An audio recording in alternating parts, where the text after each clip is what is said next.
Não sei, é que eu acho que depende da história. Tem história que é muito fantasiosa, mas eu acho que tem algumas coisas, eu acho que tem alguns lugares que você vai que você sente alguma coisa diferente. Eu acho que esse sentimento todo mundo já teve e talvez isso me faça acreditar que existe algo que a gente não enxerga, mas que está ali. Olha, eu acredito em coisas sobrenaturais e eu já passei por experiências sobrenaturais, então é um motivo que me faz crer que tem coisas que acontecem e que é de outro mundo. Eu acredito, embora eu não queria acreditar.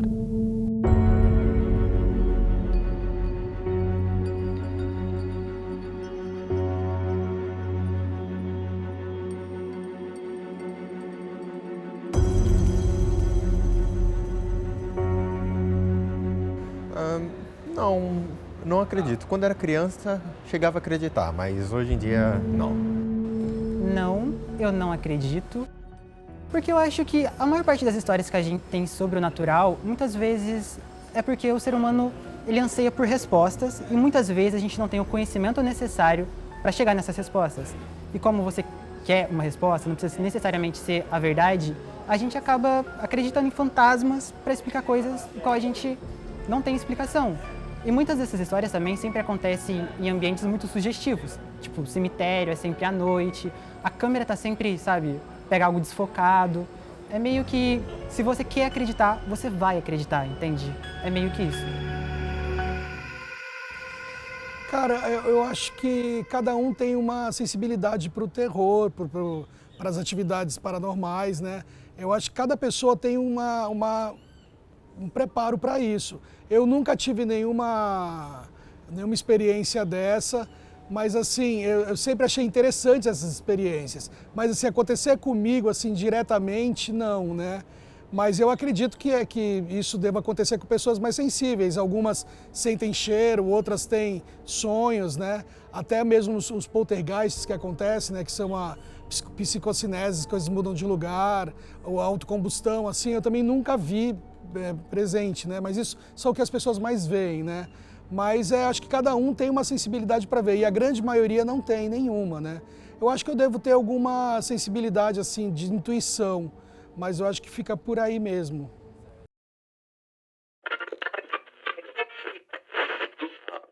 Várias pessoas me contavam essa história, né? E a tia Gisele falou e falava sempre desse fantasma do Teatro Municipal. Até o dia que ela descobre mesmo quem é o fantasma, quando ela vai no Miss e a foto do locutor tá lá, né?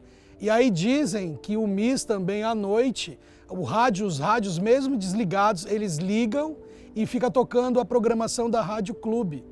Né? E é muito assustador isso. É uma rádio que existiu, foi uma rádio muito importante assim, no Brasil. Ela pegava assim, do sul até Salvador, era uma das maiores rádios do Brasil na época e existia, tinha uma programação e tal, e esse locutor trabalhava nessa rádio.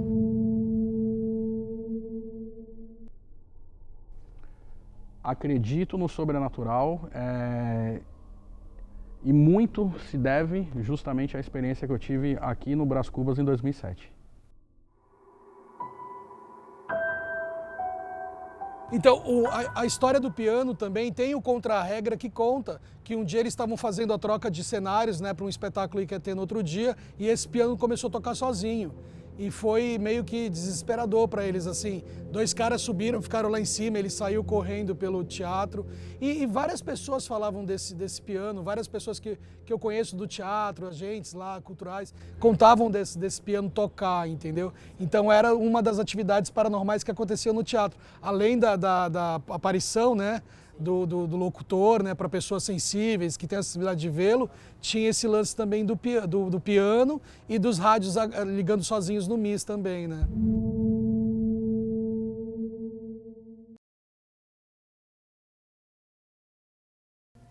Apesar de, na época, eu não sabia se eu acreditava ou não acreditava no sobrenatural. Eu ficava meio que em cima do muro. Muita coisa eu via de charlatanismo, então me fazia, de repente, não crer em outras coisas que talvez fossem reais, enfim. E isso mudou, inclusive, até minha concepção religiosa, sabe? Essa experiência de tão forte e intensa que ela foi. Primeiro, eu convido um amigo meu da Faculdade de Jornalismo para vir aqui comigo, passar a noite. E ele recusa por medo mesmo. Ele falou, não, eu não vou, porque esse teatro eu já ouvi muitas histórias e eu acredito nisso. E o irmão dele era uma pessoa absolutamente cética. E, inclusive, ateu e tudo. E um cara que não acreditava de jeito nenhum. Falou, isso não existe, isso daí é a própria mente da gente que fabrica as coisas. E acabou que o Lucas Lopes, né, que é o irmão dele, o Lucas que acabou vindo comigo, quem acompanhou a gente foi o Beto Santos, que faleceu, infelizmente, agora no ano de 2020, mas na época acho que ele era coordenador do teatro, alguma coisa assim. E o curioso foi que formou-se, né, um clima como se fosse um verdadeiro filme de terror. Porque a gente veio no mês de agosto, a gente veio numa noite fria, uma noite chuvosa. A gente teve autorização para ficar no teatro das 18 horas até a 1h da manhã, se eu não estou enganado. E no meio desse período, para ajudar, a gente teve uma tempestade com raio e trovão. E a gente ficou dentro dessa estrutura toda, que vocês podem ver, sem luz, porque por se tratar de um prédio antigo, eles optavam por desligar todo o sistema de energia quando não estivesse tendo eventos e tal. E a gente foi aconselhado a trazer lanternas, porque as nossas luzes seriam as lanternas. Ponto. Nós entramos, a guarita não ficava onde ela está hoje, ela ficava em outro local. Tinham 2 seguranças, 2 guardas noturnos. O Beto avisou os guardas que a gente estaria dentro do teatro circulando, até para eles, de repente, não acharem que alguém invadiu e a gente ter problema. E aí eu lembro de um dos guardas falar para a gente que, olha, se acontecer alguma coisa com vocês aí dentro, quem vai entrar para socorrer é o SAMU, porque eu não ponho o pé aí dentro à noite. E eu até achei que ele estava brincando ou, de repente, como se usa no termo hoje em dia, trollando a gente. E eu perguntei para ele, falei, mas por quê? Justamente para tentar ver se ele estava querendo colocar medo e tal. Mas ele estava sério até demais para o meu gosto. E ele falou assim, não, eu trabalho aqui há 9 anos e eu sei o que tem aí dentro. E eu não entro aí à noite.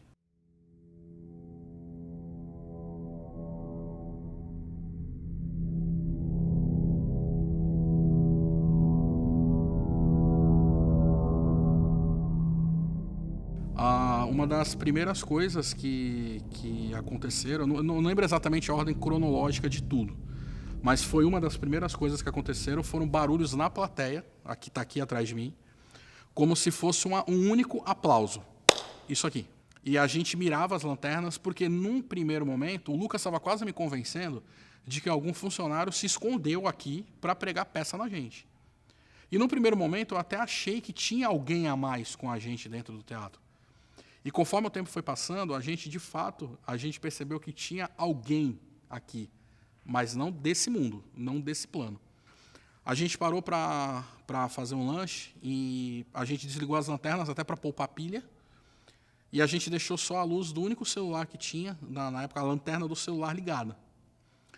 E aí, desse lado do palco para esse, a gente começou a ouvir um barulho de passos, uma pessoa caminhando. Imediatamente a gente ligou as lanternas, eu deixei até cair o salgadinho no chão, peguei a lanterna e a gente virou a lanterna para cá. E os passos continuavam mesmo com as luzes da lanterna em cima. E você ouvia os passos, só que você não via a pessoa. E os passos vinham na nossa direção. Quem estava vindo ao nosso encontro. E esses passos, ele passa pela gente, e a gente sente uma corrente de ar muito gelada, junto. Os passos continuam até essa ponta do teatro, do palco. Quando chega nessa ponta, os passos param, e a gente o tempo todo com a lanterna. Nesse ponto, quando os passos pararam, uma voz masculina fez exatamente assim. Ei! E deu eco aqui e tudo. E quando ele fez isso, novamente, um barulho seco desse lado e seco desse lado. Aí eu falo para você, aquele ceticismo do Lucas estava começando a ir por água abaixo. E eu já estava me convencendo de que, não, de fato, esse teatro tem coisa. Era como se o teatro tivesse um guardião. Era como se esse guardião estivesse acompanhando a gente o tempo todo. Então, a história do gato é a seguinte, eu começo a fazer as pesquisas e aí eu descubro esse gato e descubro algumas histórias do Paquetá, né? E diziam que havia um gato lá que estava 100 anos já vivendo lá. Tem pessoas que veem o gato e tem pessoas que não veem o gato. Pessoas que desmaiam quando vê o gato, pessoas que passam mal.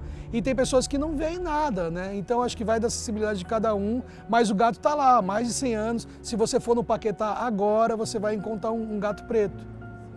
Pode ser esse gato, não pode ser, mas... Eu não tenho um motivo em específico para acreditar. Eu acho que eu nunca cheguei a viver nenhuma experiência. Na realidade eu vivi, mas eu era bebezinha e quem conta essa história é a minha mãe. Ela estava comigo no colo e a minha irmãzinha estava brincando, ela tinha 2 anos na época. E aí a minha irmãzinha parou de brincar e ficou olhando pro nada. E aí ela falou pra minha mãe, mãe, quem que é esse menino que tá me encarando? E a minha mãe falou, filha, não tem ninguém aí? E ela, não mãe, tem um menininho que tá sentado na nossa frente e ele tá me encarando. E não tinha ninguém, a minha mãe nunca entendeu, ela tentou desviar a atenção da minha irmã, mas a minha irmã estava vendo alguém claramente ali. E eu acho que essa foi a experiência mais próxima, assim, que eu estava na cena, mas eu não lembro. Não, nunca cheguei a experimentar uma experiência assim. O máximo que eu tive foi uma vez quando eu era criança, que um dia teve um apagão em casa e ao mesmo tempo o chuveiro ele caiu. O chuveiro quase caiu na minha cabeça inclusive. Mas na época eu pensei, foi um fantasma, só que hoje em dia, não, foi só uma coincidência. Eu acho que o sobrenatural ele é fruto da imaginação do ser humano. Se você quer acreditar em alguma coisa, sua mente vai fazer você acreditar. Ah, será que não foi a cabeça de vocês que criou? Se eu estivesse sozinho, eu até podia acreditar nessa hipótese, eu não estava sozinho. 2 mentes completamente diferentes, vendo a mesma coisa ao mesmo tempo? Complicado isso, né? Ah, mas será que não tinha funcionário? Não, não tinha. No primeiro momento, a gente achou, como eu falei no começo da entrevista, a gente acreditou que algum funcionário podia estar pregando uma peça. Até a hora que eu acho que as próprias energias que estavam aqui dentro, elas começaram a ficar mais intensas e parece que foi uma resposta para a gente. Sabe? Tipo, não são pessoas que estão fazendo isso. É a gente que está fazendo isso com vocês. Quando você percebe que tanta gente dá importância ao terror, tanta gente vibra, né? De um jeito positivo, terror é arte, terror é entretenimento. A gente está levando essas pessoas, contando as histórias da nossa cidade, ao mesmo tempo entretendo e trazendo, sei lá, um friozinho na barriga, né? A gente não sabe o que vai acontecer, a gente não sabe o que é a morte, né? A gente não sabe o que lidar com essas coisas, então é muito interessante o terror.